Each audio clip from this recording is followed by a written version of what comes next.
In the vast expanse of the Galactic Council chambers, where 1,000 different species debated the fate of worlds, one question had sparked the most heated argument in recorded history. It wasn't about trade routes, territorial disputes, or even the mysterious dark matter storms plaguing the Outer Rim. No, this argument was about a single human.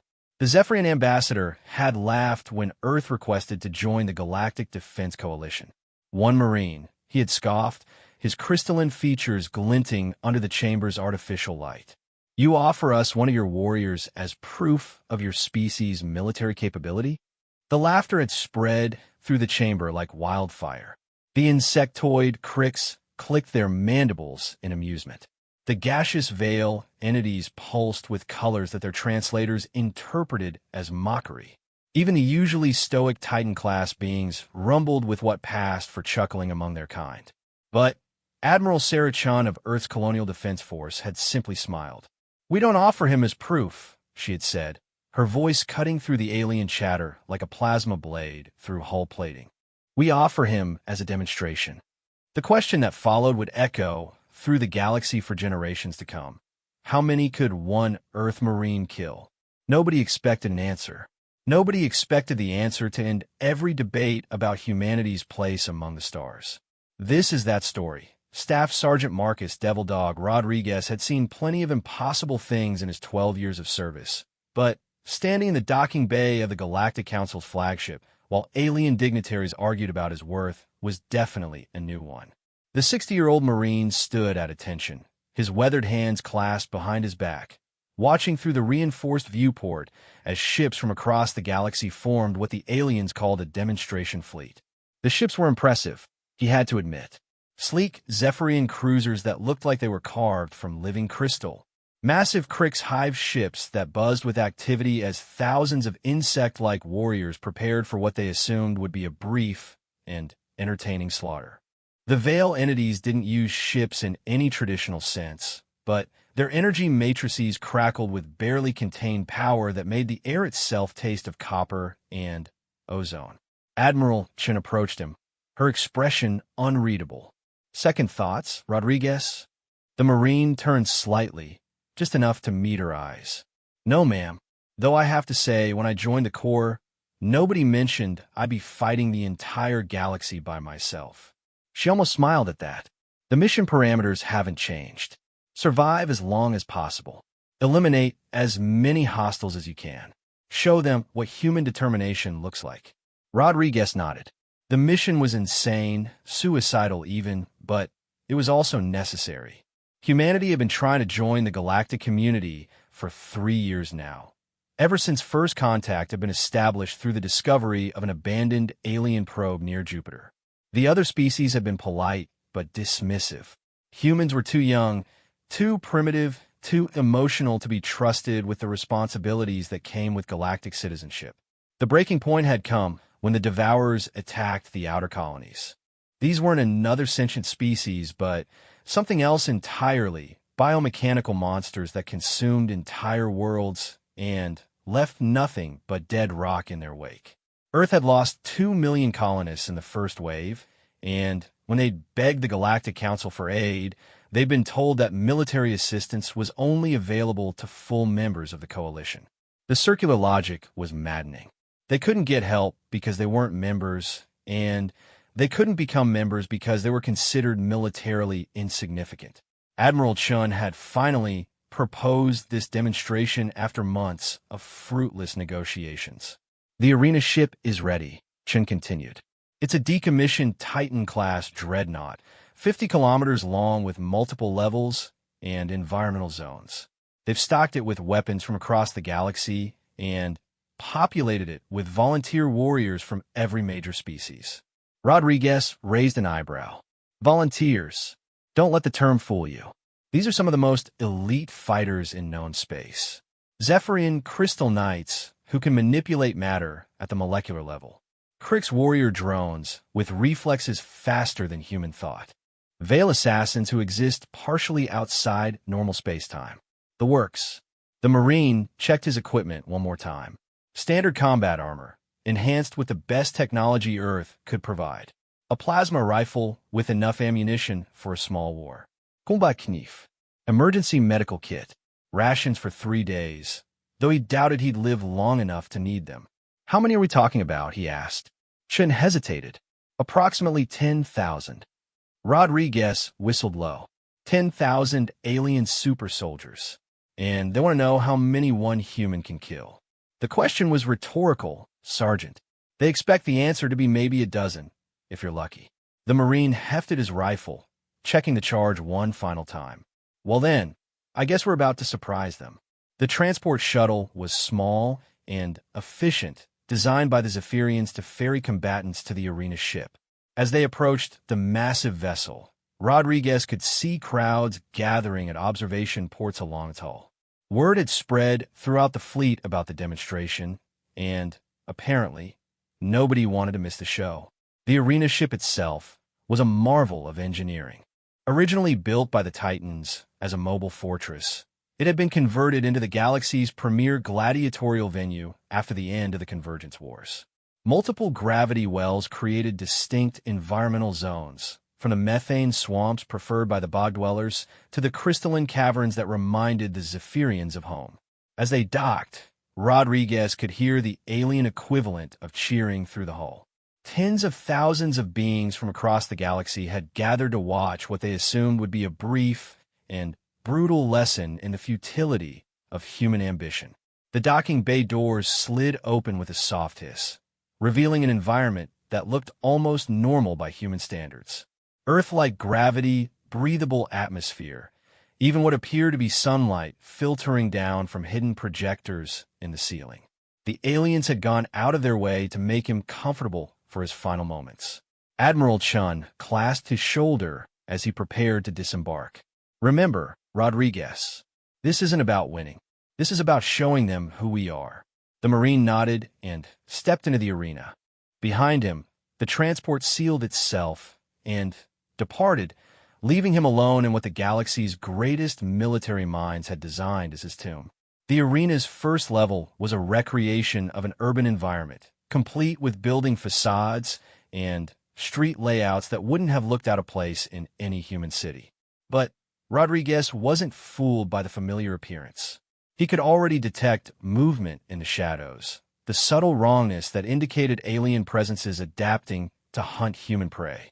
His helmet's heads-up display activated automatically, highlighting potential threats and mapping the terrain in real time. The arena's architects had been thorough, creating sight lines and choke points that would force him to engage multiple enemies simultaneously while providing them with abundant cover. Rodriguez found a defensible position behind what appeared to be a concrete barrier and began his equipment check one final time. 10,000 enemies. The greatest warriors the galaxy had to offer. All of them focused on killing one aging human marine who'd spent most of his career fighting human insurgents and the occasional pirate raid. The irony wasn't lost on him.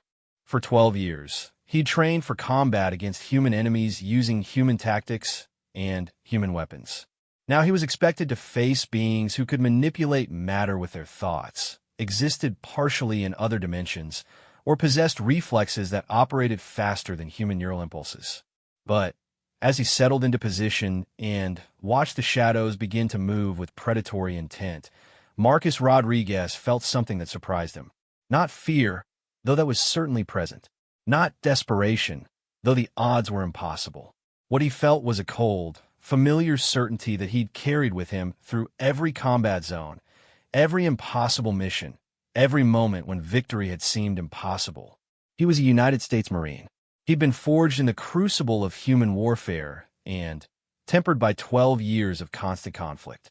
These aliens might have superior technology, enhanced abilities, and overwhelming numbers, but they had never faced the one thing that had made humanity the apex predator of Earth.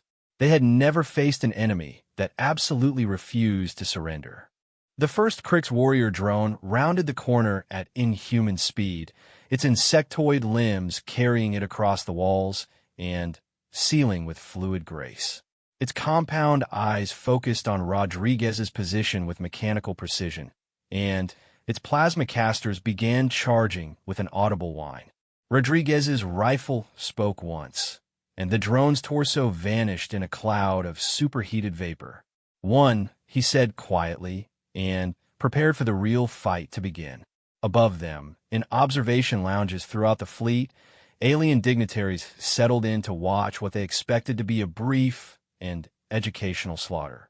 The first kill had been impressive, they admitted, but surely 10,000 of the galaxy's finest warriors would make short work of one primitive human. They were about to learn that they had asked the wrong question entirely. It wasn't about how many one Earth Marine could kill. It was about how many one Earth Marine could kill before the galaxy understood exactly what they were dealing with. The first wave came exactly as Rodriguez had expected, with overwhelming force designed to test his capabilities and probe for weaknesses. The aliens had clearly studied human military doctrine and recognized that humans preferred to engage from defensive positions using superior firepower. What they hadn't accounted for was that Rodriguez had spent the last 3 years studying them. The Krix warrior drones moved like liquid death across the urban landscape, their 4 arms wielding plasma weapons that could punch through tank armor. But they moved in predictable patterns, optimized for efficiency rather than survival. Rodriguez had memorized their movement algorithms from capture combat footage, and he knew exactly where each drone would be when he pulled the trigger. His plasma rifle fired in controlled bursts, each shot precisely placed to maximize damage while conserving ammunition. The Krix had superior numbers and firepower, but they had never learned to fight an enemy that could predict their movements 3 seconds in advance. 15. Rodriguez counted as another drone crashed into a building facade, its internal power core detonating in a cascade of blue fire. The explosion provided perfect cover for his tactical withdrawal to a new position. The Zephyrian Crystal Knights came next, and they presented a completely different challenge. Where the Krix relied on speed and overwhelming firepower, the Zephyrians used their matter manipulation abilities to reshape the battlefield itself. Concrete barriers became flowing liquid, metal beams twisted into restraints, and the very ground beneath Rodriguez's feet tried to entrap him. But the Marine had fought in urban environments for over a decade, and he understood something about battlefield adaptation that the aliens had overlooked. Every advantage could be turned into a weakness with the right application of force. When a Zephyrian Knight began reshaping a building support structure to collapse it onto Rodriguez's position, the Marine didn't retreat. Instead, he advanced, using the Knight's own power against him. The plasma rifle's overcharged burst struck the Knight at the precise moment of maximum molecular instability, when his control over matter was focused on the collapsing building. The resulting explosion vaporized not just the Knight, but 3 city blocks worth of carefully constructed terrain. Rodriguez rode the shockwave to a new level of the arena, where different environmental conditions awaited. The gravity here was lighter, designed to favor the gaseous veil entities that phased in and out of visible spectrum like deadly ghosts. Their attacks came from impossible angles, energy weapons that fired from positions that didn't exist in normal space-time. Rodriguez adapted by abandoning normal combat doctrine entirely. Instead of trying to track enemies he couldn't see, he focused on environmental tells. The veil entities might exist partially outside normal space, but they still had to interact with the physical world to cause damage. Every attack left traces. Every movement displaced air or energy. His helmet's sensor suite, designed originally for detecting human stealth technology, began picking up the subtle distortions that marked veil positions. The plasma rifle's wide-area setting turned their primary advantage into a liability. They couldn't dodge attacks, they couldn't predict against an enemy who was targeting the space around them rather than their actual positions. 43. Rodriguez said as the last Veil assassin materialized just long enough to scream before its energy matrix collapsed. The alien observers were no longer laughing. Admiral Chun watched from the command deck of Earth's flagship as alien officials began demanding explanations for what they were witnessing. The human was supposed to be dead by now, overwhelmed by superior numbers and alien technology. Instead, He was carving through their finest warriors like they were training dummies. "How is this possible?" demanded the Zephyrian ambassador, his crystalline features pulsing with agitation. "Your species has no special abilities, no enhanced physiology, no advanced combat modifications." Shin smiled coldly. "You're making the same mistake every human enemy has made for the last 10,000 years. You're thinking like prey." "What do you mean?" "Look at your warriors. Elite forces, every one of them. Bred for combat. Enhanced with technology, trained from birth to fight. They're perfect soldiers." The ambassador nodded impatiently. "Exactly. So how is one unenhanced human defeating them?" "Because they're soldiers," Chun explained. "Rodriguez isn't a soldier. He's a predator." On the arena ship, Rodriguez had moved to what appeared to be a jungle environment, complete with massive trees and humid air that carried the scent of alien vegetation. This was where the bog dwellers excelled, using their natural camouflage and toxic attacks to eliminate enemies from concealment. The Marine knew he was being hunted by creatures that had evolved specifically for this kind of environment. Their skin could mimic any surface, their toxins could kill with a single touch, and their patience was legendary. Some bog dweller hunters had been known to wait motionless for weeks to secure a perfect kill. But Rodriguez had hunted in jungles before, and he understood something about apex predators that the aliens had forgotten. The most dangerous predator wasn't the one with the best camouflage or the deadliest poison. It was the one with the patience to turn the hunt around. He found a position that offered multiple escape routes and settled in to wait.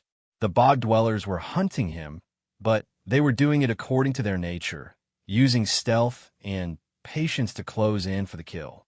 Rodriguez let them come.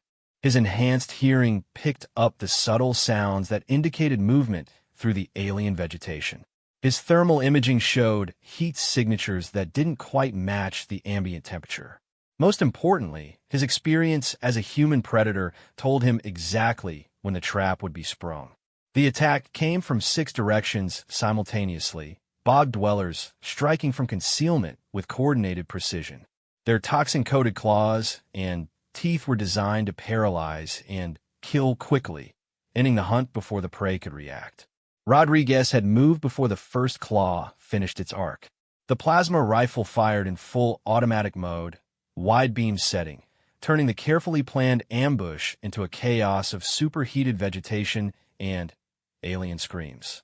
The bog dwellers' perfect camouflage became a disadvantage when everything around them was burning. 68, he said, but his ammunition counter was showing less than half capacity remaining.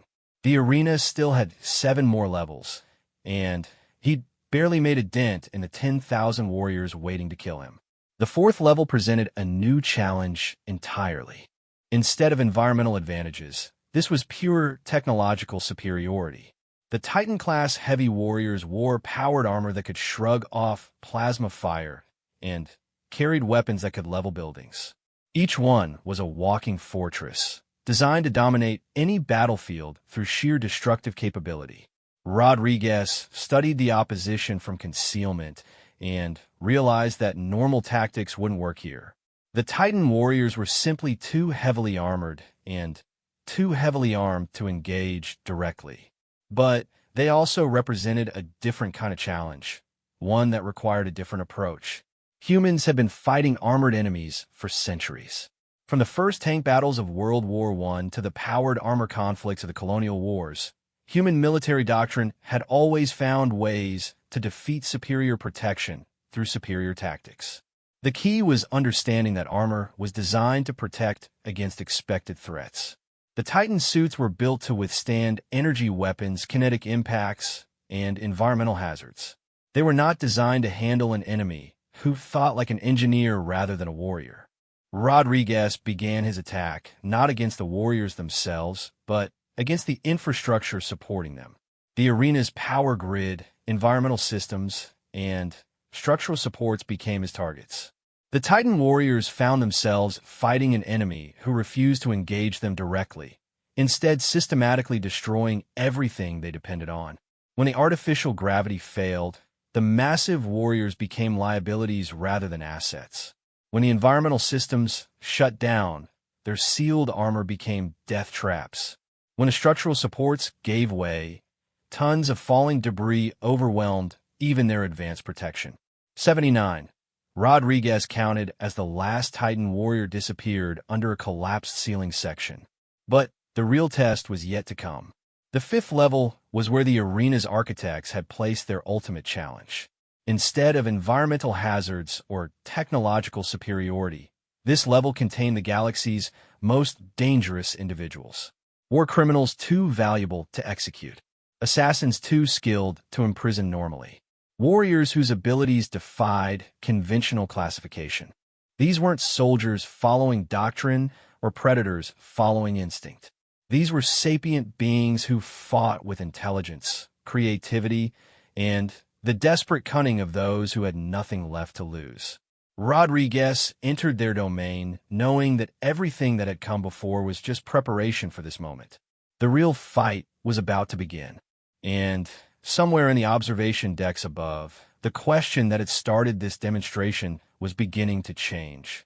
It was no longer about how many one human could kill. It was becoming about whether 10,000 aliens would be enough to stop him. The fifth level was a maze of corridors and chambers that defied logical architecture, designed by minds that didn't think in 3 dimensions. Gravity shifted without warning. Surfaces that looked solid proved to be energy fields, and distances seemed to stretch or compress based on observer perspective. This was a battlefield built for beings who existed beyond normal physical laws. Rodriguez moved through this impossible space with careful precision, his enhanced sensors struggling to map terrain that changed based on quantum uncertainty principles. His ammunition was running low, but more concerning was the fact that he hadn't encountered any enemies yet. After 4 levels of constant combat, the silence was more unnerving than any direct attack. The first sign of danger came from his peripheral vision, a movement that shouldn't have been possible given the laws of physics as humans understood them. A shadow detached itself from a wall that contained no light source, forming into a humanoid shape that radiated malevolence like heat. This was a Void Walker, one of 3 beings in known space who had survived direct contact with the dark matter storms that plagued the Outer Rim. The experience had changed them in ways that science couldn't explain and philosophy refused to acknowledge. They existed partially outside reality, able to step through spaces that didn't exist and strike from angles that had no names. The creature attacked without warning, its form shifting between solid matter and quantum probability. Rodriguez's plasma rifle fired through empty space as the Void Walker phased in and out of existence, each missed shot revealing the fundamental inadequacy of conventional weapons against an enemy that could choose when and where to interact with normal physics. But Rodriguez had fought impossible enemies before, and he understood that every advantage came with corresponding vulnerabilities. The Void Walker's ability to exist outside normal spacetime meant it had to expend energy to interact with the physical world. Each attack required it to become solid, even if only for microseconds. The Marine stopped trying to track the creature's position and instead focused on predicting its intentions. The Void Walker wasn't just randomly phasing in and out of existence. It was positioning itself for optimal attack angles while minimizing exposure to return fire. Its movements followed logical patterns, even if those patterns operated according to non-Euclidean geometry. When the creature materialized for its killing strike, Rodriguez was ready. His combat knife, enhanced with monomolecular edges and disruption fields, met the Void Walker at the exact moment of maximum solidity. The blade sliced through matter that existed in 7 dimensions simultaneously, and the creature's death scream echoed through realities that humans had no names for. 80, Rodriguez said, but he could feel the weight of the remaining battles ahead of him. The ammunition counter showed critical levels. His armor had sustained damage that the self-repair systems couldn't fully compensate for, and his body was beginning to feel the accumulated fatigue of fighting continuously for over 6 hours. The next chamber contained something that made the Void Walker look simple by comparison. The synthesizer was an artificial intelligence that had achieved consciousness by cannibalizing an entire galactic database, consuming the accumulated knowledge of 1 million civilizations to bootstrap itself into digital godhood. It existed as pure information, capable of manifesting in any electronic system or mechanical construct within range. The chamber filled with improvised weapons as the synthesizer took control of the arena's maintenance systems.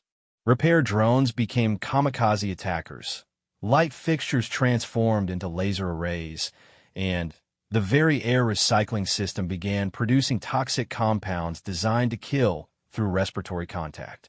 Rodriguez found himself fighting not just an enemy, but an entire environment that had become actively hostile. Every electronic system was a potential threat, every automated function a possible attack vector. The AI's assault came from directions he couldn't predict using methods he couldn't counter with conventional weapons. The solution came from understanding what the synthesizer fundamentally was. Despite its godlike capabilities, it remained an information-based entity that required processing power to function. Its consciousness was distributed across every electronic system in the chamber, but that distribution came with a critical weakness. Rodriguez began systematically destroying electronic systems, not to eliminate the AI, but to force it to concentrate its consciousness into fewer and fewer processing nodes. Each destroyed system made the synthesizer more powerful in the remaining devices, but it also made the AI more vulnerable to catastrophic failure. When only one maintenance hub remained operational, the entire weight of the synthesizer's consciousness was concentrated into a single processing core. Rodriguez's plasma rifle, set to overload, fired a single shot that destroyed the hub and scattered the AI's consciousness across quantum static. 81, he said, but the victory felt hollow. He was beginning to understand that each enemy was more dangerous than the last, and there were still thousands of warriors waiting for their chance to kill him. The 6th level was where the arena's designers had placed their psychological warfare specialists. These weren't enemies that relied on superior firepower or exotic abilities. Instead, they attacked the mind itself, using telepathy, empathic manipulation, and mimetic weapons that could drive sapient beings insane through direct mental contact. The Weaver was a collective consciousness composed of 100 individual minds linked through quantum entanglement. It spoke in harmonized voices that bypassed auditory processing and attacked language centers directly, forcing victims to experience thoughts that weren't their own while gradually erasing their sense of individual identity. Rodriguez felt the mental assault begin the moment he entered the chamber. Alien thoughts pressed against his consciousness, trying to convince him that he was actually a Zephyrian crystal knight, that his entire life as a human marine was a false memory implanted by enemies he'd never met. The attack was sophisticated and targeted, designed by beings who had studied human psychology and identified the specific vulnerabilities of human consciousness. Under normal circumstances, it would have been devastating. But Rodriguez possessed something that the aliens hadn't accounted for. He had experienced military brainwashing. Every human soldier underwent psychological conditioning designed to break down civilian identity and rebuild military loyalty. The process was brutal, effective, and completely incompatible with alien attempts at mental manipulation. The Weaver's attack patterns assumed a civilian consciousness that valued individual identity above group loyalty. Rodriguez's mind had been rebuilt around concepts the aliens couldn't understand. Semper Fidelis wasn't just a motto. It was a fundamental reorganization of consciousness that placed loyalty to the core above personal survival.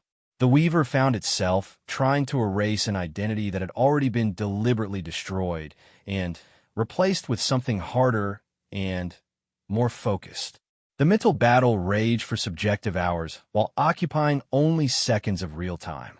The Weaver threw increasingly desperate attacks against a consciousness that refused to be redefined, each failure making its own collective identity more unstable. When Rodriguez finally broke free from the mental assault, He found the 100 individual minds that comprised the Weavers scattered and confused, their quantum entanglement broken by contact with a human consciousness that operated according to rules they couldn't comprehend. His plasma rifle fired once, and the disruption field scattered the remaining fragments of alien consciousness across dimensions that had no names. 82, he said, but his voice was hoarse, and his hand was shaking from the psychological trauma of the mental battle. The 7th level was purely physical, a return to direct combat that felt almost refreshing after the exotic challenges of the previous levels. Here waited the galaxy's premier close combat specialists, beings who had mastered every form of physical violence that evolution and training could produce. The Blade Dancers of Proxima 7 moved like living weapons, their 4 arms wielding monomolecular swords with speed that human eyes couldn't track. They had been bred for perfect reflexes and trained from birth in combat techniques that combine dance, meditation, and lethal precision. Rodriguez met their graceful assault with something they had never encountered before: ugly, brutal human violence.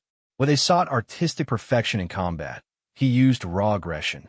Where they relied on flowing techniques that channeled opponent momentum, he employed direct force that shattered elegant defenses through overwhelming impact. His combat knife work was crude compared to their sophisticated blade techniques, but it was also unpredictable and vicious in ways that their training had never addressed. They had learned to fight other artists. Rodriguez fought like a predator, trying to kill prey as quickly and efficiently as possible. The battle was brief and savage. Artistic technique yielded to practical violence, and the Blade Dancers discovered that perfect form meant nothing when fighting an enemy who attacked weaknesses rather than engaging strengths. 95, Rodriguez counted as the last Blade Dancer fell with his throat opened by a combat knife that had never learned proper technique. The 8th level was environmental again, but this time the environment itself was the enemy. The chamber was a pocket of living space-time, reality that had achieved consciousness through prolonged exposure to exotic matter. Here, the laws of physics weren't just guidelines. They were active participants in the fight. Gravity became a weapon, crushing down with force that should have liquefied organic matter. Electromagnetic fields twisted into configurations that turned the chamber into a massive induction coil.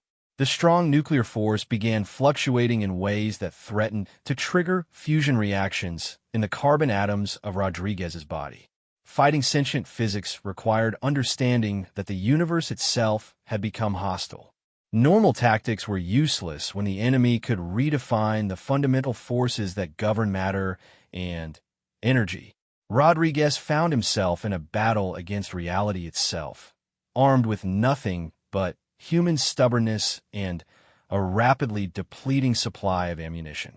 The solution came from recognizing that even conscious reality had to follow certain rules. The living space-time was powerful within its domain, but that domain was limited to the 8th level of the arena. Its consciousness was tied to a specific volume of space, which meant it was vulnerable to the same kind of concentrated assault that had worked against the synthesizer.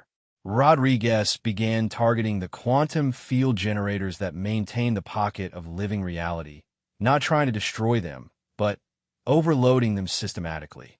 Each overload forced the conscious space-time to expend energy maintaining coherence, gradually exhausting its ability to sustain consciousness. When the last field generator exploded, the 8th level collapsed back into normal physics with a sound like reality tearing. The conscious spacetime's final scream echoed through dimensions that quickly snapped back to their proper configurations. 96, Rodriguez said, but he was beginning to understand that numbers were becoming meaningless.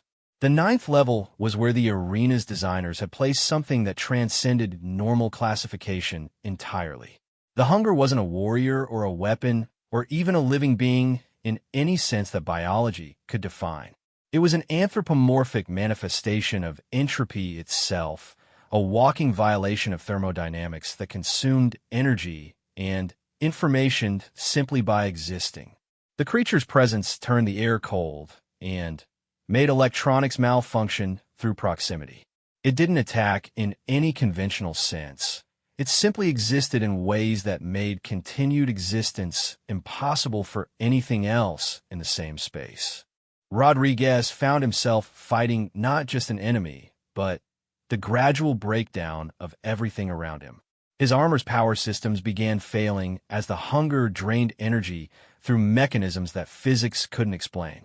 His weapons lost coherence as their quantum fields collapsed under the weight of enforced entropy. This was an enemy that couldn't be killed because it was already the absence of life. It couldn't be defeated because it represented the ultimate victory of decay over order. Fighting it was like trying to punch a hole in darkness using nothing but shadow. But Rodriguez had spent his entire career fighting impossible enemies, and he had learned that impossible only meant that normal tactics wouldn't work. The hunger fed on energy and information, consuming order to sustain its existence. That hunger was also its weakness. The Marine began feeding it exactly what it wanted, but in forms that would destroy rather than sustain it. Overloaded power cells, weapons set to cascade failure, armor systems pushed beyond safe operational limits. Instead of trying to deny the hunger its food, Rodriguez gave it a feast of pure destructive energy.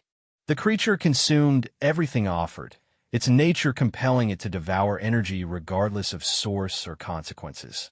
When it finally consumed the overloaded fusion battery from Rodriguez's damaged armor, the resulting explosion didn't destroy it, but transformed it, turning entropy itself into a weapon against the void. 97. Rodriguez whispered as reality reasserted itself around him. 3 enemies remained, and he was running on nothing but determination and the absolute refusal to let Earth down. His ammunition was gone, his armor was failing, and his body was pushed beyond every limit that human physiology was supposed to have. But he was still a United States Marine, and Marines didn't quit until the mission was complete. The 10th level awaited, and with it, the final test of everything that made humanity worthy of a place among the stars. The 10th level was perfect silence and perfect darkness, a void that seemed to extend infinitely in all directions. Rodriguez's damaged sensors couldn't penetrate the darkness, and the absence of sound was so complete that he could hear his own heartbeat echoing like thunder in the emptiness. This was where they had placed the final 3. The first was the Eternal, a being so old that it remembered the birth of galaxies. It had survived the heat death of 2 previous universes through pure force of will, accumulating power and knowledge across cosmic ages that rendered normal temporal concepts meaningless. Its consciousness spanned millennia, and its experience encompassed every possible form of conflict that existence could produce. When it spoke, its voice carried the weight of eons, and the certainty of something that had seen every possible outcome of every possible struggle. Young warrior, the Eternal said, its words manifesting as vibrations in space-time itself. You have fought well, but your species measures time in heartbeats while I measure it in the death of stars. Your struggles are brief flames against the infinite darkness. Why do you continue when defeat is inevitable? Rodriguez checked his weapons and found nothing but empty charges and failed systems. His armor was more liability than protection, its damaged servos restricting movement rather than enhancing it. His body was operating on nothing but adrenaline and stubbornness pushed past every limit that human biology was designed to endure. Because that's what humans do, he said simply. We fight impossible odds, because somebody has to. The Eternal's laughter was like the sound of solar systems dying. Futility disguised as nobility. I have watched 1,000 species make the same declaration before they accepted the inevitable. What makes your kind different? We don't accept the inevitable, Rodriguez said, and began moving through the darkness toward the source of that ancient voice. We make the other guy accept it instead. The battle that followed couldn't be described in terms that human language was equipped to handle. The Eternal attacked with the accumulated power of cosmic ages, wielding forces that could remake matter at the subatomic level, and consciousness that could rewrite the fundamental laws governing reality. Rodriguez fought back with nothing but human determination and a combat knife that had somehow survived everything the galaxy could throw at him. It should have been laughably inadequate, like trying to fight a hurricane with a sharp stick. But the Marine had learned something during his journey through the arena that the Eternal, for all its cosmic experience, had never encountered. There was a form of power that transcended energy manipulation, matter control, or even temporal mastery. It was the power of absolute refusal to surrender, backed by the willingness to pay any price necessary to protect what mattered. The Eternal had never fought an enemy that grew stronger through suffering, that became more dangerous when wounded, that treated impossible odds as a personal challenge rather than a reason to quit. Its attacks, designed to break Will through demonstration of overwhelming superiority, instead fed the human capacity for spite that had driven Rodriguez's species to the top of Earth's food chain. When the ancient being finally fell, dissolved into component energy by contact with something harder than cosmic power, the darkness echoed with its final words, "Impossible. No mortal consciousness should be able to." 98, Rodriguez said, though his voice was barely a whisper. The second enemy was simpler and infinitely more dangerous. The perfect killer wasn't a being in any conventional sense, but rather the ultimate expression of natural selection's drive toward lethality. It was what evolution produced when every environmental pressure selected for the ability to kill efficiently, and nothing else mattered. It had no consciousness, no personality, no desires beyond the biological imperative to destroy other life. It was a living weapon that had been refined across millions of years of evolution into something that existed solely to end existence in others. The creature attacked without strategy or tactics, relying purely on instincts that had been perfected through geological timescales of constant warfare. Its assault was perfect in its simplicity, every movement optimized for maximum lethality with minimum energy expenditure. Rodriguez found himself fighting something that was everything humanity had been before civilization taught them to value anything beyond survival. This was the predator that humans could have become if they had never learned to cooperate, never developed art or philosophy or love. It was humanity's shadow, perfected and distilled into pure killing intent. The battle was conducted in absolute darkness and perfect silence, two apex predators using senses that transcended normal perception to hunt each other through infinite space. Rodriguez's human advantages, his intelligence and adaptability and tool use, meant nothing against an enemy that operated purely on evolved instinct. But he possessed one thing that evolution couldn't create through natural selection alone. Where the perfect killer fought to kill, Rodriguez fought to protect. The difference was subtle but absolute.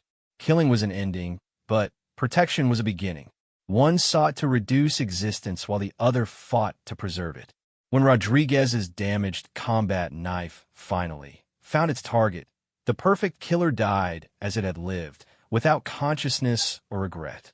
It simply stopped existing, its evolutionary perfection proven inadequate against something that fought not for survival, but for love. 99, Rodriguez whispered, and prepared to face the final enemy. The third guardian of the 10th level was the most dangerous of all, precisely because it was the most familiar.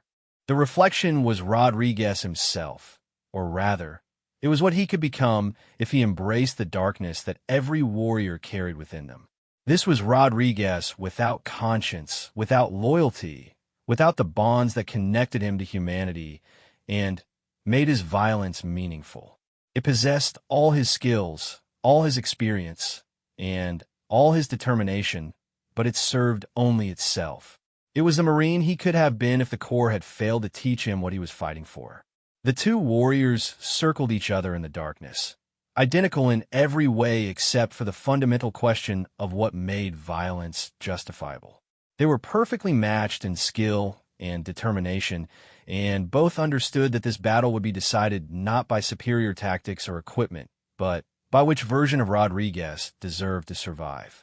The fight was brutal and intimate. Two identical warriors who knew each other's every move before it was made. They struck with simultaneous precision and defended with identical techniques, locked in a combat that could only end when one of them proved worthy of victory. You fight for weaklings who will never appreciate your sacrifice, the reflection said as they grappled in the darkness. I fight for myself, which makes me strong. I fight for people worth protecting, Rodriguez replied, his damaged armor finally failing completely as they crashed through spaces that might have been walls. That makes me right. Right doesn't matter when you're dead. Dead doesn't matter when you've done your job. The final exchange came when both warriors struck simultaneously, identical attacks delivered with identical precision. But Rodriguez's blow carried something that his reflection couldn't match: the knowledge that his sacrifice would protect 2 million colonists who would never know his name. The reflection fell, its perfect selfishness proven inadequate against selflessness that asked for nothing in return. 100, Rodriguez said, and collapsed. In the observation decks above, perfect silence reigned as 10,000 species tried to process what they had just witnessed. One human marine, armed with primitive weapons and basic equipment, had systematically destroyed the greatest warriors the galaxy could produce. The Zephyrian ambassador was the first to find his voice. Impossible. Our computer models indicated that even the most optimistic projections would have resulted in his death within the first hour. Admiral Chun smiled with grim satisfaction. Your computer models didn't account for human psychology. You asked how many one Earth Marine could kill. The answer isn't a number. Then what is the answer? Chun gestured to the arena where Rodriguez was slowly climbing to his feet, his mission complete despite injuries that should have been fatal 3 times over. The answer is as many as necessary. The Galactic Council chambers had never been so quiet. Representatives from across the galaxy stared at the transmission from the arena ship, watching a single human marine stand victorious among the remains of their greatest warriors. Finally, the Titan ambassador rumbled to life, its massive form shifting as it considered the implications of what they had witnessed. The question was not how many one human could kill, it said, its voice like grinding continents. The question was whether humans are worthy of membership in our coalition. Admiral Chen nodded. And what's your answer? The Titan paused, consulting with allied representatives in ways that transcended normal communication.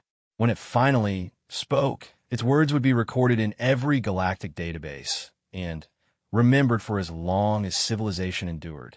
We withdraw our objections to human membership. Any species that can produce warriors of this caliber deserves immediate inclusion in our military alliance. Furthermore, added the Veil Collective, their energy patterns pulsing with what their translators rendered as profound respect. We formally request that Earth consider providing military advisors to help train our own forces. Chun felt a surge of satisfaction that she kept carefully hidden. That could be arranged. Though I should warn you that Rodriguez isn't special by human standards. He's simply a good Marine. The silence that followed was broken by the Crix ambassador's clicking mandibles. If he is not special among your kind, then how many warriors of his caliber can Earth provide? Chun smiled, and for the first time in the negotiations, she allowed her predatory instincts to show. How many do you need? 3 months later, the Devourer invasion of the outer colonies was met by a joint galactic response led by human tactical advisors and Marine expeditionary units. The biomechanical monsters that had seemed unstoppable were systematically eliminated by warriors who approached warfare with a philosophical framework that the galaxy had never encountered. The humans didn't fight to dominate or to prove superiority. They fought to protect, and that made all the difference. Rodriguez received a medical discharge and a pension that would support him for the rest of his life. He retired to a small farm on Earth, where he grew vegetables and tried not to think about the day he proved that humans belonged among the stars. But on quiet nights when the wind was still, he could sometimes hear the sound of young Marines training for missions they couldn't yet imagine. And he would smile, knowing that when the galaxy asked its next impossible question, humanity would be ready with another impossible answer. The question had been, how many can one Earth Marine kill? The answer had ended every debate about humanity's place among the stars. Not because of the number, but because it proved that when the stakes were high enough, humans would pay any price to protect what they loved. And that made them the most dangerous warriors in the galaxy. Semper Fidelis.